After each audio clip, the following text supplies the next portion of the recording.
Hi, Bill here with another episode of Finance in 5. These are timely things that are going on either economically or with finances that you need to know, and please share this information with others. So we were going to talk about Social Security this month, but I want to talk about really something that is in the news, and it's out there, and we want to make sure that we talk about it because this is big. So you may have seen this young lady's picture in the news. This is Janet Yellen. She is the Secretary of the Treasury, or the Chief Financial Officer of the United States government. She's the principal advisor to the President of the United States on all matters pertaining to economic and fiscal policies. And she has basically stirred the pot, if you will, a little bit about, okay, what's going on with, number one, the debt ceiling. And you've heard about it, and here's what the debt ceiling is. It's basically saying how much debt is the United States allowed to have. And I will tell you, the Democrats and the Republicans are at odds, as they always are. They don't play well together, and especially when it comes to spending, because everyone's got their projects that they think are fit, that they should be spending money on, and some they think that they shouldn't be spending money on. So let's talk about a little bit about the debt, the historical numbers for our debt. What are they and where do they come from? So notice this chart goes from 1950 all the way down to 1999. And what I wanted to show out was, okay, at some point we hit a 1 trillion in debt. And that was right here in 1982. We went from having not millions in debt, not billions in debt, but actually a trillion in debt. I won't even tell you how to get that calculation, but that's a big, big number. And unfortunately, as you see, that's increased almost every year, and it keeps increasing. And that's the concern. And what you've got to think about is that the United States as a whole is carrying all this debt. And if this were a company, they may not be around that long with that kind of debt. And that means that basically we're not profitable and we're not paying back those that have lent us money. So let's talk about a little bit more further down the road. I found this cartoon. I thought it was interesting.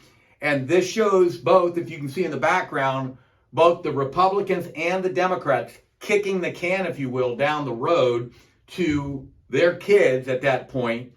And at that point, it wasn't 1 trillion, it was $17 trillion. That's a lot of money and a lot of debt. So what year was this? This was actually 2014.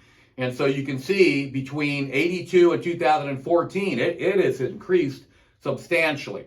So this is where you can go look up and see in real time where our debt is. This is called the U.S. debt clock. You can Google it. And it's going to pull up and show you what the actual numbers are and where we are. And if you look at the top left-hand side over here, this shows you we're over $31 trillion at this point in debt. And the question is, how long can we keep this up? Because everyone keeps coming up with these programs and the spending. A big part of that is going to be Social Security and Medicare, which we can't get rid of that. But it's a big heated debate, and they're trying to figure out, okay, how are we going to fix these things? So sometimes people will come up and try to take advantage of, maybe precious metals is the way to go at this point. And I will tell you, we deal with precious metals, gold, silver, platinum, and all those. They go up and down based on perception of value, just like a stock. So that's not the end-all, be-all, or everyone would be in that. And here's the other one. Sometimes people think, all right, if a particular party gets elected in the White House, then that's going to fix everything. And let me just say this, that your retirement and your finances are not going to get fixed in the White House. They've got to get fixed in your house. You've seen that the debt goes up every year, no matter who's in there.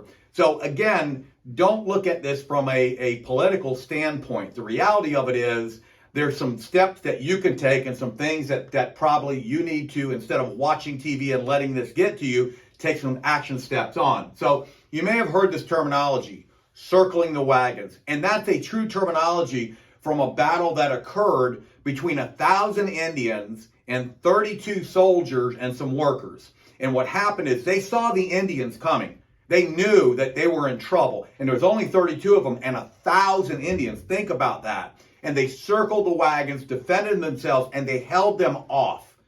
And now, if they hadn't circled the wagons, that story would have ended a lot different. But Number one thing I will tell you is, you see this stuff coming. Circle the wagons.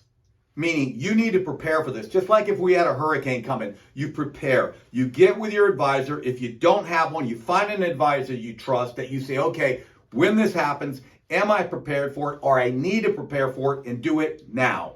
Don't wait until it's already happened and it's too late. So make sure you share this information with others. Make sure you suggest to us what else you'd like us to talk about, and subscribe as well so that we can help others with these needs.